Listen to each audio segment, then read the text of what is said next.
Anyway, I'm glad to be here, and very glad I can be. And I thank you for the welcome. I know I'm supposed to do announcements, but I'm going to leave that to other folks. Who would like to announce everything? Or anything in particular coming up? There are items that are in the bulletin and that are mentioned, and I certainly would draw your attention to them. But my experience is always that some of them are sometimes a little more urgent than others.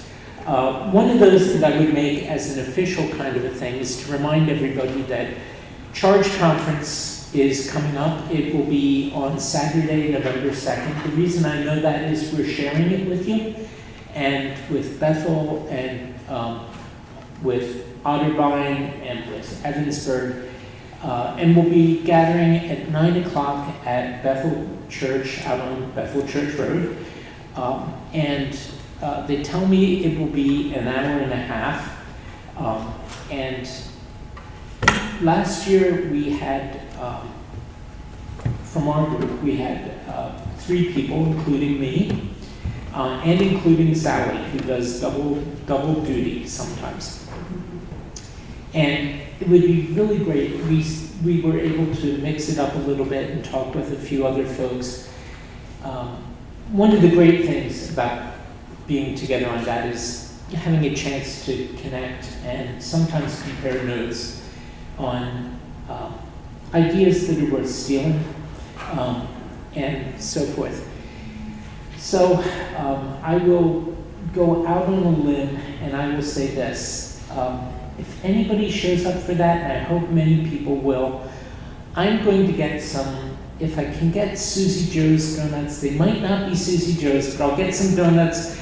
I'll put them in the back seat of my car. And if they kick us out because the next group needs to meet, we'll have donuts, and I'll find somebody else to get coffee or tea. And invite people to stand around and talk as long as they would find it pleasant. If it's raining, I'm keeping the donuts for myself. There are some prayer concerns that I've been asked to share. One is to remind everyone that Kayla, who is bedridden, is going to be seeking help from a new specialist this week. And that 2 friends who come to the community dinner, one has asked prayer for a job, and one has asked prayer for healing. Joyce, who is the organist, had a concern that turned to joy when Milton did not do as much damage as feared. And of course, we want to continue praying for Brittany's family in Israel and all that they are facing. And the same with Cliff and Mary. Cliff and Mary, you have came through okay, right? As far as we know, yes. Yeah, in Florida, or in Florida. So we want to remember them also. I would also say another family, the Lead family.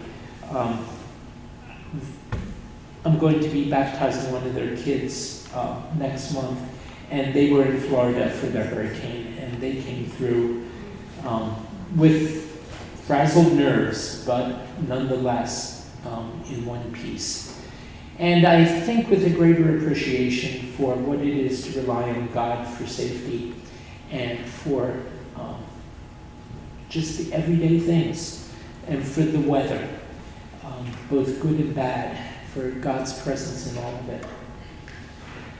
So as we begin, let's have a short word of prayer about these things.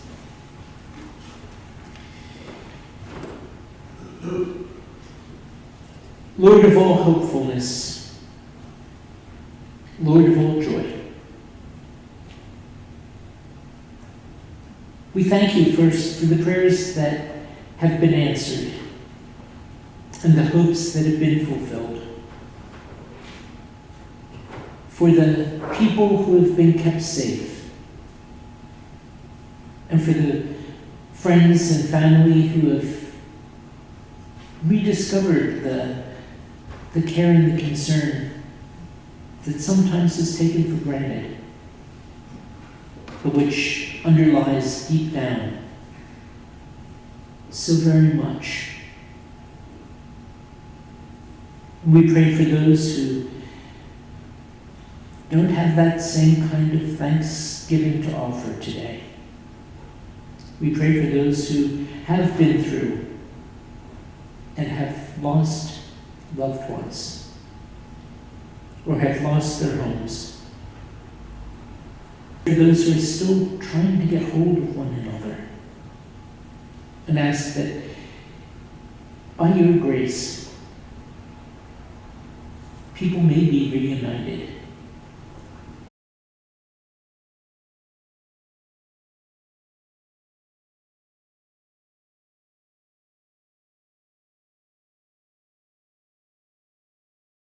At this moment, you would be with them and help them to know that there are people who hold them in their hearts